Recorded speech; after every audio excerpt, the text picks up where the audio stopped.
भजन और प्रवचन के अद्भुत संगम में डूबने के लिए सब्सक्राइब करें आस्था टीवी के YouTube चैनल को और ताजा अपडेट के लिए बेल आइकॉन पर क्लिक करना न भूलें।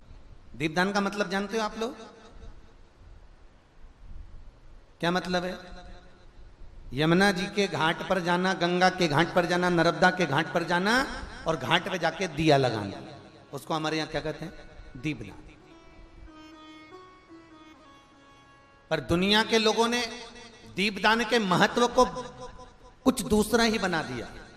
दिया जलाते हैं और नदी में छोड़ते हैं। भैया कौन सी पुराण में लिखा है दादा? कौन सी पुराण में लिखा है कि दिए को उठाकर नदी के अंदर छोड़ो? एक बात बताओ, सास तुम्हारी ऐसी बैठी सामने, तुम उसकी पूजन करोगी या थाली रखोगी या दिया जलाओगी तो उसके सामने रखाओगी कि उसके सिर पे जलाओगी? अरे बोलो तो सही, दिया कहाँ जलाओगे? उसके सामने कि सिर पे?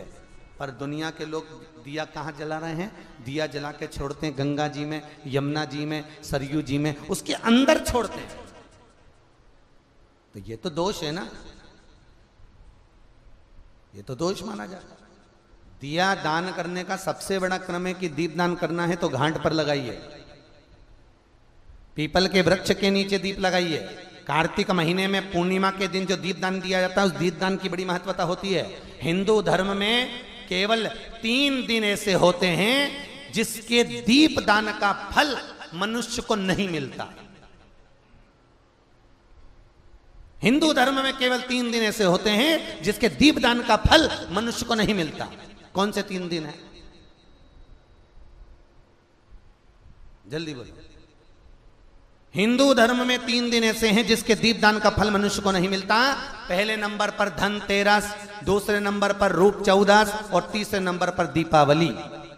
इस दीपावली, धनतेरस और रूप चौदस, ये 3 दिन दिए दान का फल मनुष्य को नहीं मिलता है महाराज। क्यों नहीं मिलता महाराज?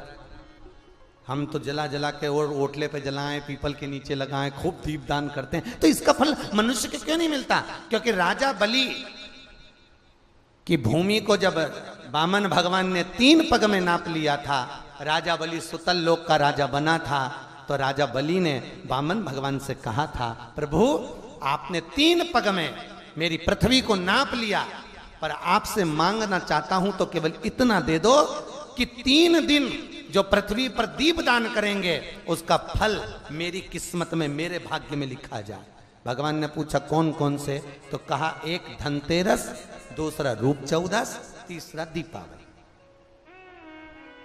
इतने में लक्ष्मी जी आके खड़ी हो गई। लक्ष्मी जी ने कहा राजा बलि से, भैया पृथ्वी के लोग सबसे ज्यादा पूजन तो उसी दिन करते हैं, उसी दिन दीपदान करते हैं। और लोग तो धनतेरस के दिन दिया लगाते हैं, रूप चौदस के दिन लगाते हैं, दीपावली के दिन लगाते हैं, और सारा पुण्य तेरे खाते में लिखा जाएगा, तो उनके खाते में क्या होगा?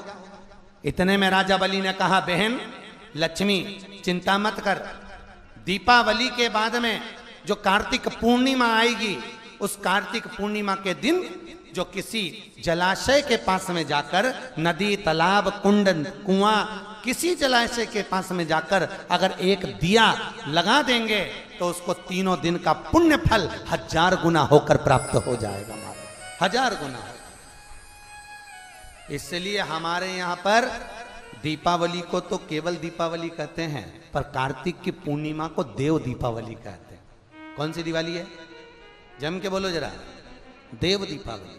दीपावली से बड़ी दीपावली होती है कार्तिक पूर्णिमा के दिन, क्योंकि तुमने ये 3 दिन जो दिया लगाया, इसका फल तुम्हें जब मिलता है जब तुम कार्तिक की पूर्णिमा के दिन किसी घाट पर, नदी के तट पर, तालाब के तट पर, सरोवर के तट पर जब दीपदान करते हो साहब, तब उसका पुण्य बढ़ जाता है।